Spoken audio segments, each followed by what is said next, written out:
Field Board of Education regular meeting to order. Moment of silence with Janet Cushman and the pledge. As we prepare to conduct the business of the board, please join me in a moment of silence.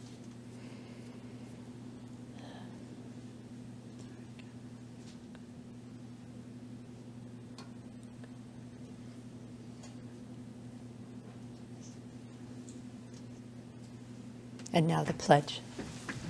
I pledge allegiance to the flag of the United States of America and to the republic for which it stands, one nation, under God, indivisible, with liberty and justice for all. Okay, number 4, fire evacuation announcement. You can either go out the back of the chambers through the double doors there, or you can come out these doors by the exit sign and out the hallway, take a left down the stairs, and then out to the parking lot. Kathy, can I have the roll call? Mrs. Cushman? Here. Mr. Janitis? Here. Mr. Kober? Here. Mrs. LeBlanc? Here. Mrs. Pickett? Here. Mr. Ryder? Mrs. Acree? Here. Dr. Calnan? Here. Chairwoman Riley? Here. Okay, number 6, board guests for the accountability update. However, due to the weather and the distance that the guests have to travel, we decided that they should stay home. So we're going to not do number 6 tonight. Number 7 is superintendent's report. So, Andy, you're up. Yep. Good evening, everyone. Our students are the same things. We told our students they could stay home. We didn't know what the weather was going to look like and what it's going to turn into. So they'll join us in a couple of weeks. So real quick for me, just a reminder to all the public that all Enfield Public Schools and offices will be closed on Monday, January 15th for Martin Luther King Jr. Day. All schools' activities will resume on Tuesday, January 16th. And that's it from the Assistant Superintendent. Great. Thank you very much. Okay, so number 8 is audiences. Do we? Oh, this Nobody signed up. Okay. Well, I'm just going to put out, does any? Okay. Okay. This is going to be a record. I feel like we had one meeting that Chris didn't show, wasn't it 39 minutes? And we told Chris not to come to any more meetings. Didn't that happen our last I term? think that's. Yep. It's always when Andy's in charge. Thanks, Andy. Thank you. Okay, so during this time period, any resident taxpayer of Enfield, employee of the board, or citizen with an interest in the school system may address the board on issues concerning the school. When addressing the board, the member of the audience will state their name and address, refrain from making personal attacks on individuals, and we are allotting 4 minutes. So, Christina Tatro, you can come up.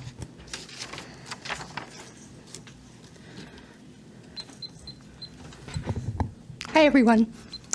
I went to the town council meeting last night, and I saw the... Oh, I'm sorry, Christina Tatro, 42 Green Manor Road, Enfield. I saw the flag resolution, and I'm wondering what this means for the schools. I know they're not allowed in the schools, according to the resolution, so how far does that go? Are flag T-shirts allowed? And what is the penalty if a child were to be wearing a flag or carrying a flag while in school? That's it. Have a great night. Thank you. Okay. All right, so then I'm going to declare public communication closed. Board member comments. So I like to switch it up all the time, so I'm going to go Dr. Calnan up to Tina, and then we'll go Phil up to me. Don't talk, we won't talk. So go ahead, Dr. Calnan, you're up. Thank you. With respect to the kite highlights, the McKinney-Vento stats for Enfield are important to bear in mind as the weather gets cold. As you know, homelessness doesn't avoid children. With that in mind, 32 children are homeless. 1 is in preschool. 9 are in grades K through 2, 9 in grades 3 to 5, 3 in grades 6 to 8, and 10 in grades 9 to 12. All 28 ECDC slots have been filled. The Enfield Family Resource Center is one of the 3 organizations to receive a grant for its project to integrate the Sparkler app into a pediatric practice. This app allows developmental and social emotional screening to be completed by the parents and transmitted electronically to any participating center, such as a pediatric practice. In this case, Dr. Anne Marie Villa's office. Funding by the Parents Trust Fund to support the Parent Leadership Academy is pending. There are currently 5 slots for the next PLA class, which are still open. So if you are interested in applying, you can contact Kite at enfieldkite.org. The next session begins on February 3rd. Kite is partnering with Hazardville Memorial to support playful observations in the classroom through Kite's 3 to 3 program. The First Readers Organization will be holding a trivia night fundraiser on February 24th. Again, you can contact Kite for further information. The Rocking Chair Readers is a program whereby fully mature citizens have an opportunity to read to children at Stowe School. Positions for all classrooms have been filled. And finally, I was going to comment on our collaboration with Kite, but I'm going to leave that for Gina Acree to discuss. With respect to Head Start, the Policy Committee held its latest meeting on January 3rd. Enrollment is full at 102 children. The average attendance for December was 89%, which is great considering that it's winter time. Head Start has not yet heard about the decision regarding its federal grant application. Kids are currently learning about windmills and how they operate. John Daig has played a key role in teaching the children in the fundamentals of the aerodynamics behind windmill operations, though he would not quite put it that way. The Second Step series is now focusing on emotion management. The Head Start curriculum is augmented by Ready Rosie, an online resource enabling families to engage with their children in developmentally enriching activities. Currently, 209 families are actively participating. And this number is obviously greater than the number of children currently enrolled in Head Start. And the reason is that once enrolled in the Ready Rosie program, families may continue to use it until their children complete 3rd grade. With regard to family outcome assessment, the average score as of December was 19 out of a possible 24, and the higher the score, the lower the needs. 2 Enfield High School parents, Scott Hunter and Cynthia Eugenio, attended the Parent and Family Engagement Conference in New Orleans, held from December 4th through the 7th, and reported on what they had learned. Both found the experience highly gratifying. And finally, selection criteria for Head Start admission was reviewed and updated. And that concludes my report. Thank you, Dr. Kalnin. Mrs. Pickett, you're up next. Awesome. All right. So I don't have as much for tonight, too, so hopefully I will be quick. I do want to follow up on a couple things. I see Mr. Crizell walked in, and we share a same passion for addressing the safety issue in front of Enfield High. And so I think to you, Madam Chair, a question that I have is that I know there's an upcoming public safety subcommittee. I'm not sure if our board is represented on that subcommittee. Yes, we're bringing that up from the table next. Perfect. Thank you. So I would just hope that this subcommittee uses the information. I know I shared some stuff from the Department of Transportation's Highway Safety Office, and hopefully we can have our local police department address our signs pretty quickly, because I would agree, Walter, this is a high need situation that I think we can pay some immediate attention to. So I thank you for addressing that and bringing that up in that subcommittee. I also know that budget season is coming. I've had some questions from folks out in the community. So I also asked when that came up to have our MOU with EPD reviewed. I think it's really important for us to understand the needs of our community, but also the roles of the folks who we're partnering with and how they're supporting those needs. So I'm not sure, sorry, another question, if they're kind of what is our role, and is there a way that we could review the current scope on the MOU and understand the role of the SRO, specifically really around dismissal and traffic, but I know I mentioned some of the emergency notifications that we get, and understanding kind of the role in law enforcement in those as well would be helpful. I also just want to say I have some concerns too about the policy that was passed last night. There seemed to be a lack of clarity and understanding and consensus and exactly what was passed. I would say to you, Madam Chair, my guess is that there's going to be some additional guidance and legal opinion coming before we understand how it impacts us directly. So I'm going to defer for some additional information there. I want to be clear to the community that this is a safe place. We have a clear mission of the board, and I'm hopeful that we continue to support all.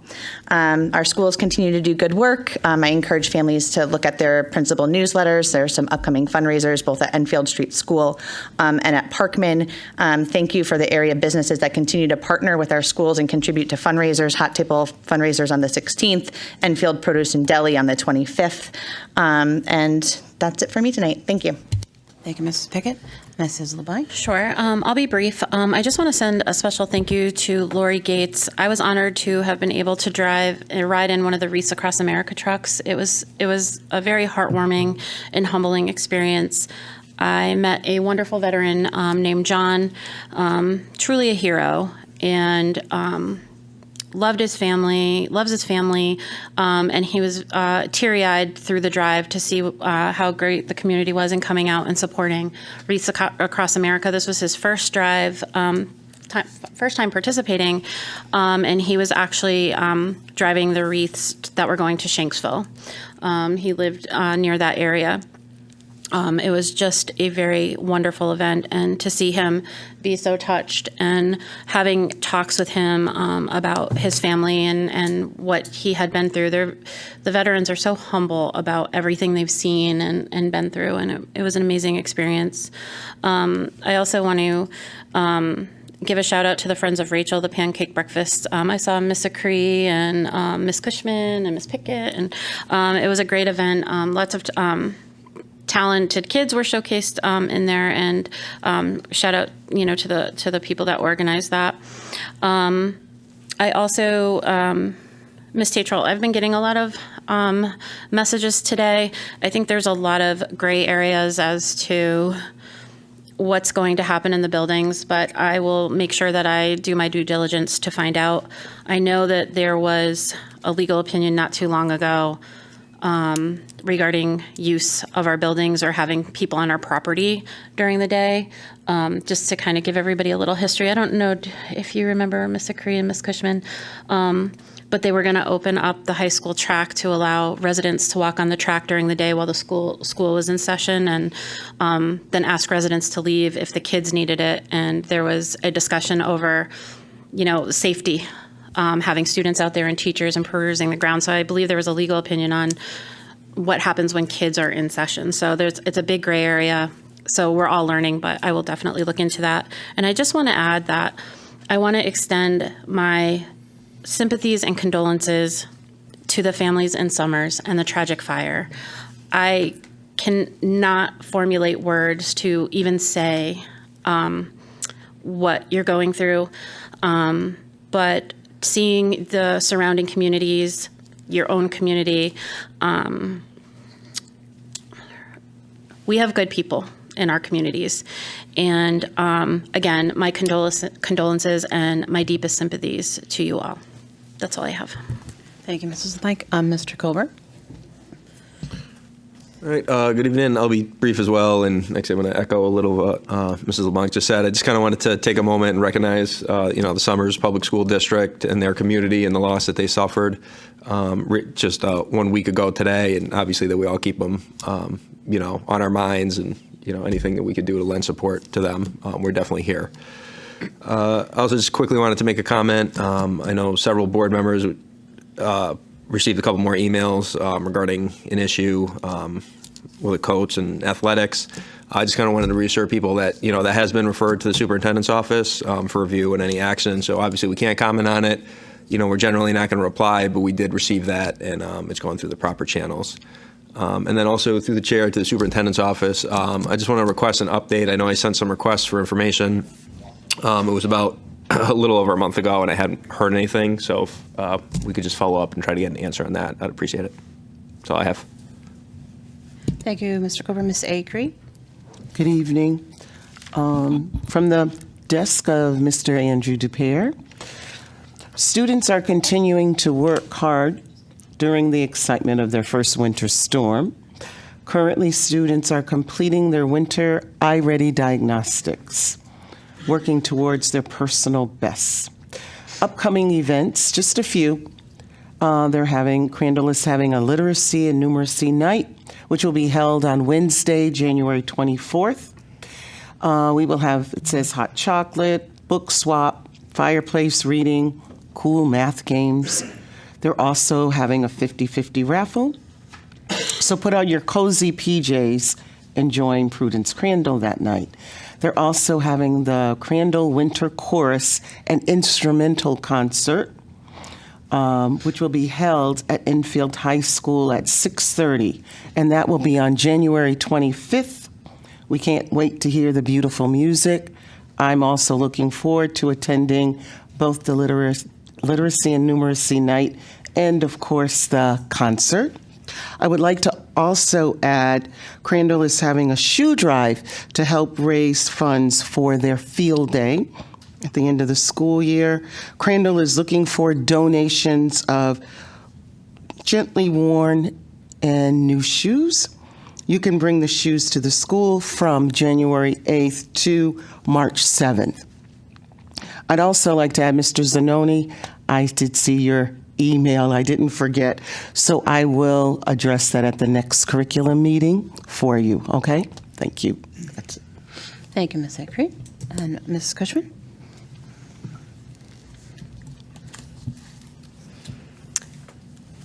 I know there's a lot of really exciting and fun events happening right now at the schools, just with the numeracy and literacy and reading events and concerts, but I just really wanted to encourage parents to mark their calendars for the Internet Safety Night for the caregivers and parents. It's going to be held on February 6th in the JFK Auditorium from 6 to 8 p.m. Really a significant, they'll have a lot of significant information. I just encourage you to mark your calendars and to be there. Thank you. Thank you, Mrs. Cushman. Mr. Janitis? Well, in response to Eugene, I'm going to talk to my wife and 2 daughters. There's a lot of shoes, a couple hundred pair. I'd like to thank Carol and John for appearing at the town council meeting last night and explaining their version of the monies and what we got or didn't get. Also, I'd like to commend last night's town council members, all of them, for the robust and sometimes contentious and sometimes even sparky or snarky meeting that they had. What I liked about the meeting was that it was about their feelings, their beliefs, their ideas, their opinions, and it was done in front of the public. For the public is who we need to keep informed, both with regards to the town council and the Board of Education. The public's very important. Now there are some overlapping similarities of the topics that the town council spoke of that are some of the same topics that may be discussed at future Board of Ed meetings. The flag issue. The town council passed a policy that addressed the buildings, the flagpoles, and town property being leased for some special events. I felt Gina asked a very pertinent question, which no one responded to, and which she didn't pursue. Does the flag policy pertain to the schools? Speaking times by the public were also discussed. The council in the end voted unanimously to keep the policy the same. However, there were some very interesting back and forth discussions that took place before the vote was taken. What I found most interesting was that no one knew who or how it was put on the agenda. Maybe they should have just called it a mistake. The issue of whether or not a resident had the right to speak at meetings was brought up and dropped like a hot potato. Councilman Santinello, I thought, stated a very important fact last night that only 29% of the people in Enfield, the residents, turned out in the last election. 15% voted for Republicans, 14% voted for Democrats. That's a razor-edge victory. That means 71% of the town residents did not vote. 71%. It bothers me to no end, and I don't understand how people can come before the Town Council and the Board of Ed and tell us how the people feel about any particular issue. I do have a pretty good idea on how 15% of the people believed and how 14% of the people believed. But the other voters, who knows? Be it known that most people come to speak before elected bodies, not all, but most, because they do so because they're not happy about this or that or whatever the elected officials are doing. Minority rights are fine, and they have the right to be heard. And they are heard, and they're usually the ones who are the most vocal and loudest members of our society. However, in the end, it is still the majority that makes the decisions. Finally, so we hear so much about we need to spend money to do this and that, whether it is strictly a town issue or an educational issue. Remember, we started as a farming community, then we became a bedroom community, and now we're some sort of hodgepodge community. Remember, we are not a wealthy community. If there were an alliance designation based on wealth, I venture to guess we'd be amongst the lowest 36 towns in the state. We can look at what nice things other towns in Connecticut have. Nicer schools, higher test scores, better salaries, better sports facilities, larger and better parks and open spaces, vibrant town centers, et cetera, et cetera, et cetera. We can only spend what we can afford. But don't let that stop us from dreaming, for some dreams do come true. Thank you. Thank you, Mr. Janitis. Well, I just wanted to give an update. I got a newsletter from Buzz Robotics. They had a busy preseason. They've been doing a lot of fundraising, which they are definitely doing awesome at. They had safety training and learning the process of building a robot. And for fundraising, they have an ongoing bottle and can drive over at the annex, and they might have a pasta dinner coming up in March, but that's to be determined. And then Hazardville Memorial, their PTO meeting is on the 16th on Teams. They're having a bingo night on the 25th, which you need to sign up to attend. Their Panera fundraiser, that anybody can go and buy some tasty food at Panera, although I've never been, but go ahead over there on the 31st and try it out. But the one thing I wanted to really talk about Hazardville is I went over there before Christmas to their winter festival, Deck the Halls thing that they had. And the last few years I've only been in Hazardville to like drop off first readers stuff to kids who couldn't make it to the ceremony. But let me tell you, when I went in there, it was, now, like in my speech at the very beginning, I said we should have vibrant schools. Well, let me tell you, Hazardville Memorial was a vibrant school. I was beyond blown away when I walked in there. And then after I was blown away by just being in there and getting the tour and all that, I found out that our kindergartners in some of the kindergarten classes are in a pilot for like learning through play, which is like something we've been talking about for a long time. And it does work because I've seen my kids do it. And I was just beyond stoked and excited that we were actually doing this pilot program there. And the teachers who are doing the program are actually going out and showing other teachers in other districts across the state, like how this happens. This was like amazing. So I just really wanted to give big kudos and props to Hazardville Memorial. You guys are doing it right over there. Okay, so next up.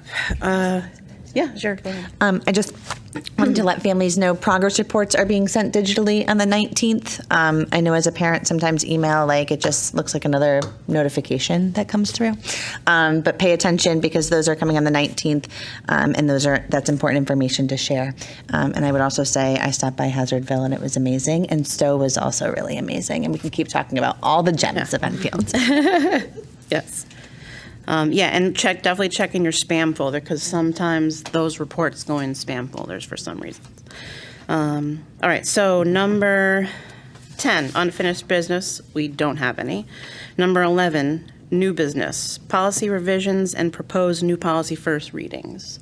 And I'm going to give it to Mrs. Cushman because she is the chair, which the minutes, not the minutes, but the agenda says that Phil is the chair. That's okay, no worries. It's all right. Yeah, No worries. so go ahead, Janet, take it away. Okay, so the first policy that is up for first reading is policy 6146. And that addresses graduation requirements, and it's simply aligning us with the current and forthcoming state statutes. So there wasn't anything contentious or anything about that. That was pretty straightforward in terms of what was being introduced and what was being removed. So does anyone, after reading it, have any questions? Or do I make a motion for it? Yeah. To make a motion to pass for first reading of policy 6146, graduation requirements. So moved. Second. Motion by Dina LeBlanc, second by Amanda Pickett. Any discussion? I just wanted to share and kind of reiterate that this policy came to curriculum first because it was the legislation has been adjusted. What was it called? Like the master credit or is that what it was called? Sorry. I'm trying to hurry up and go through like the 100-page packet we have to find the name.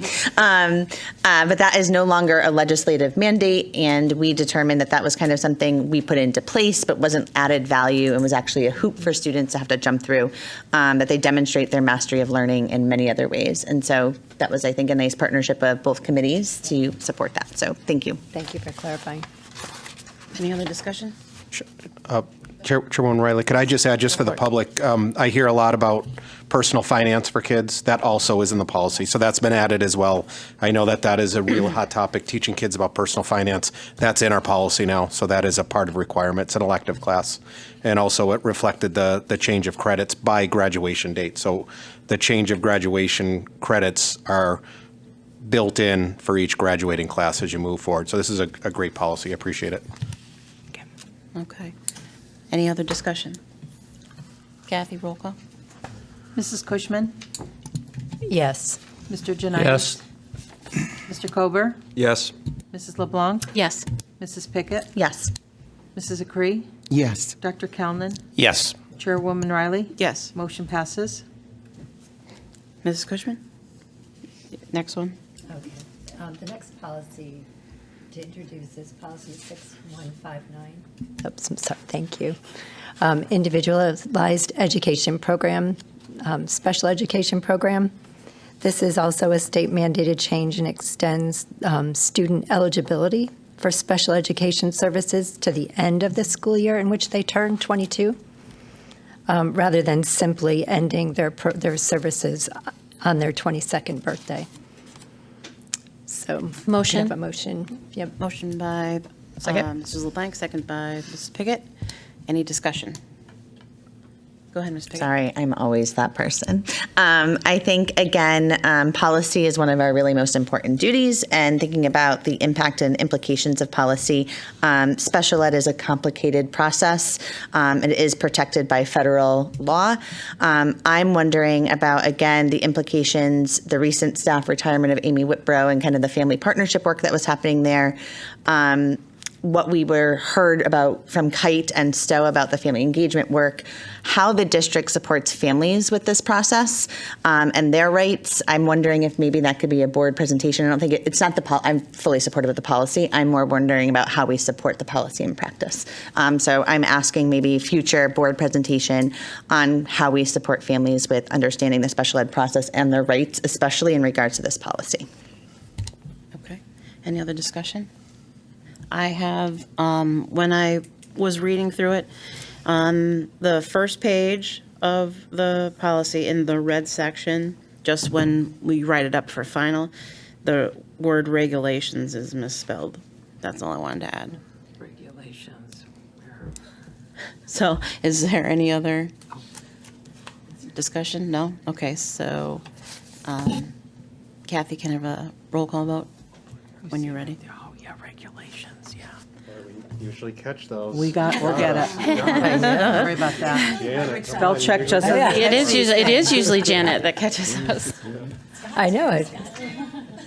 Okay, Mrs. Cushman, Yes. Mr. Janitis, Yes. Mr. Kober, Yes. Mrs. LeBlanc, Yes. Mrs. Pickett, Yes. Mrs. Acree, Yes. Dr. Kalnin, Yes. Chairwoman Riley. Yes. Motion passes.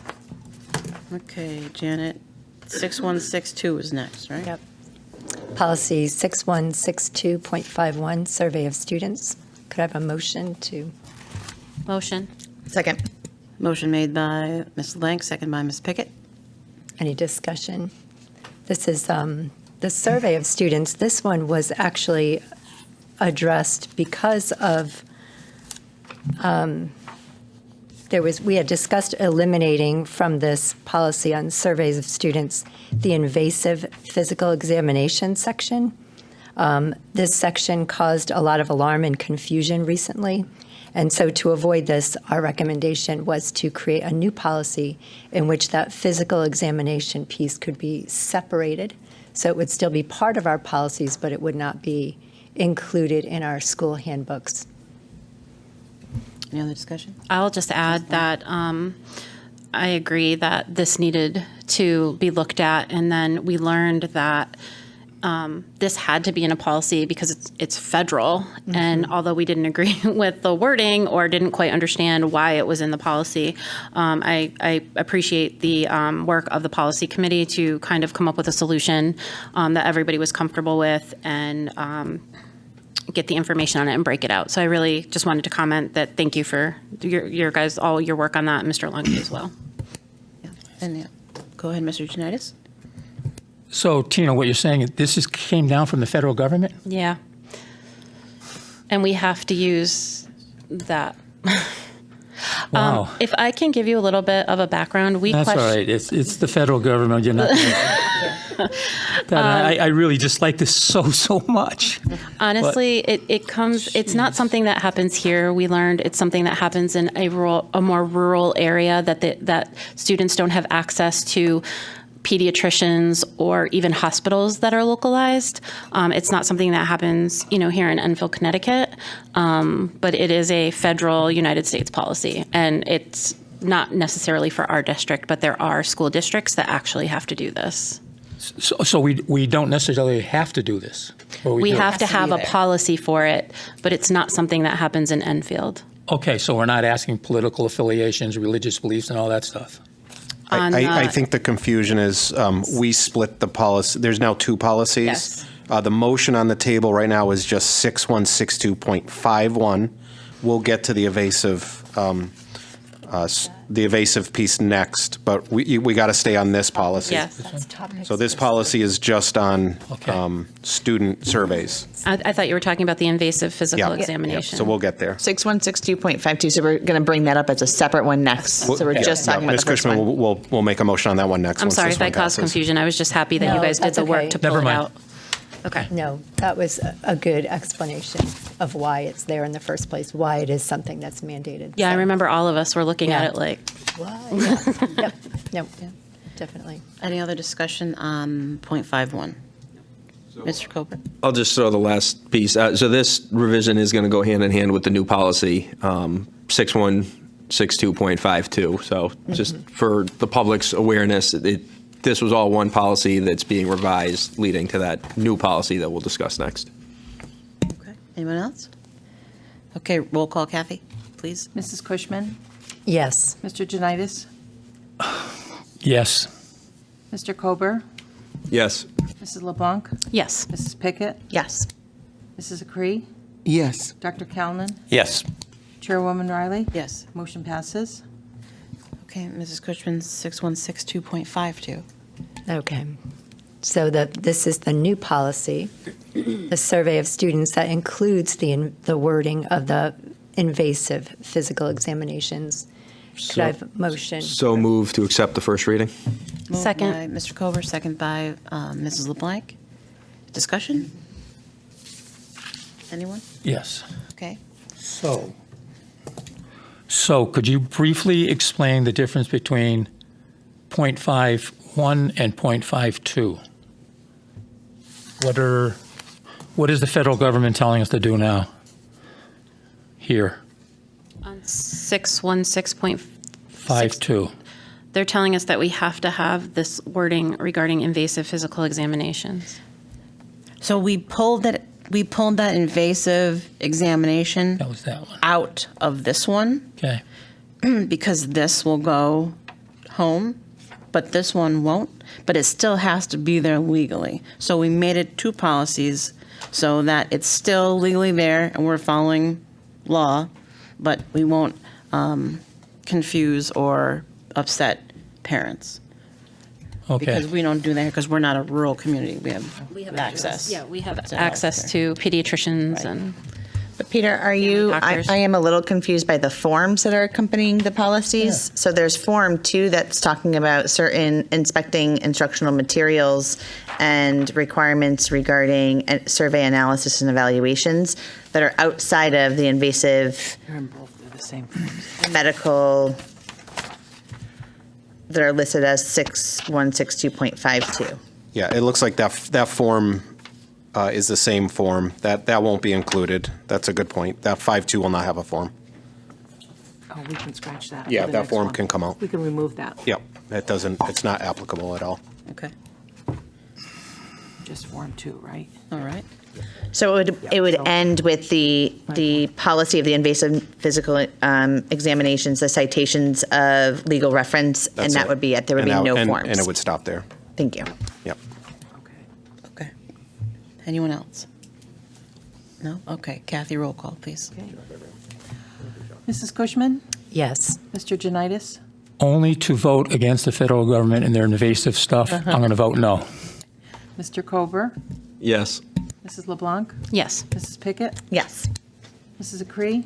Yes. Dr. Calnan? Yes. Chairwoman Riley? Yes. Motion passes. Okay. All right. Now, number 12, item 12, board committee reports. All right, curriculum committee, you are up first. So at our last curriculum meeting, which was December 20th, 2023, we met and talked about program of studies revisions, for example, in music, career planning, personal finance, wood technology, and auto. And our next curriculum meeting is January 25th. All right, thank you, Ms. Acree. Can All I right. just add quickly? Sorry, Yeah. I know we're having a nice speedy meeting, and I know I've asked a lot of questions. I would encourage that to be, I know we're going through our alliance designations, but, and I know program of studies night is coming, right? 31st. Perfect.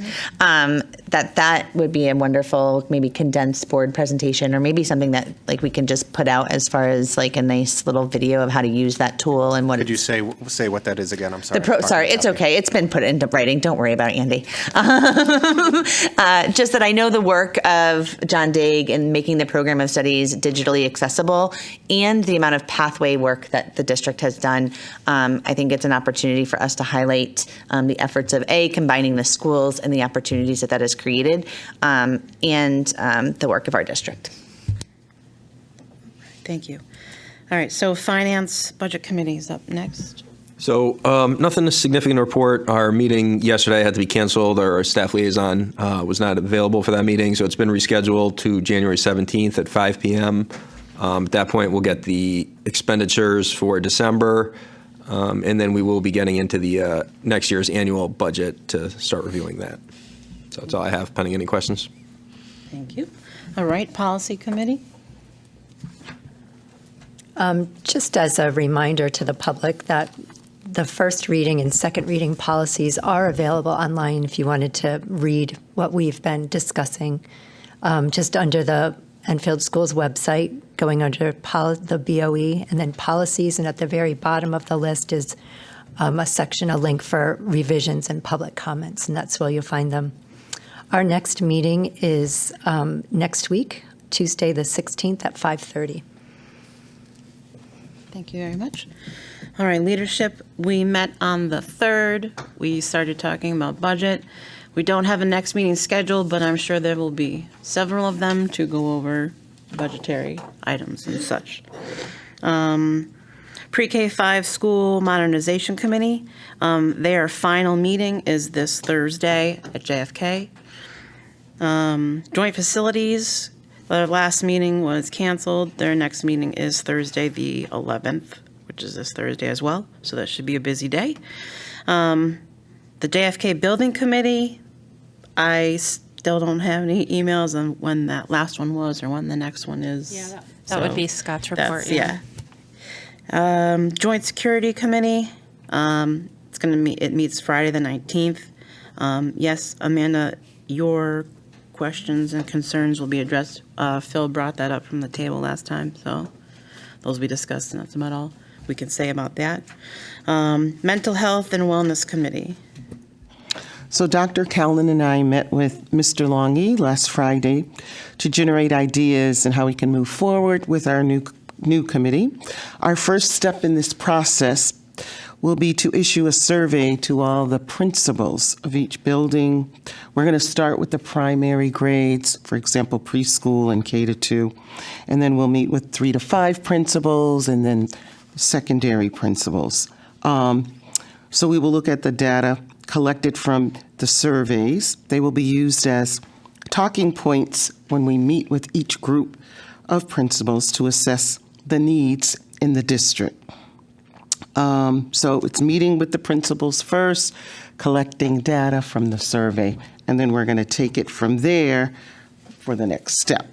We also, Dr. Callan and I met with Brianna and Carol to discuss collaboration opportunities with KITE. Thank you.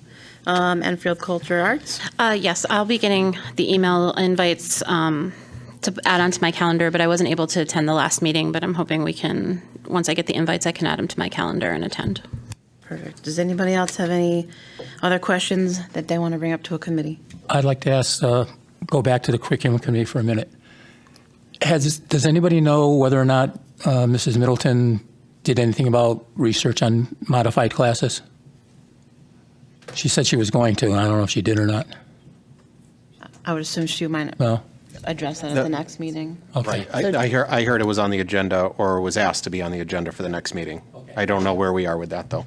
That's what I'd heard, though. Okay. Is All right, that true, and- curriculum? I don't want to make a liar of myself. Is that true, curriculum people? Okay, good. Okay. Yeah. Oh, you're good. You're doing great, Andy. Can I ask a clarifying question? Jean and Dr. Calnan, thank you for your work on the Mental Health Committee. You mentioned this survey. Are you using a tool? Are you developing a survey? Developing. Okay. Awesome. Very cool. All right. Anybody else? No? We're good? Okay. Number 13, approval of minutes. I need a motion to approve the regular BOE minutes. So from moved. December 12th. Second. Motion by Ms. Pickett, second by Mrs. LeBlanc. Is there any discussion on the issue? Okay, sensing none, have a show of hands for approvals. There are 8 in favor, none against. We're good. Passes. Okay. All right. Mr. Kober, do we have approval of counts and payroll tonight? No? Nothing at this time. This time. Okay. Correspondence and communications. I'm assuming we have none because the secretary isn't here. All right. And I'm assuming we do not have a need for executive session. All right. So can I have a motion to adjourn? So made. Motion by Mr. Kober. Second. Second by Mrs. LeBlanc. Can I have a show of hands? Okay. No. 7 in favor and 1 who would like to stay for another hour and a half. I changed my vote to yes. Motion's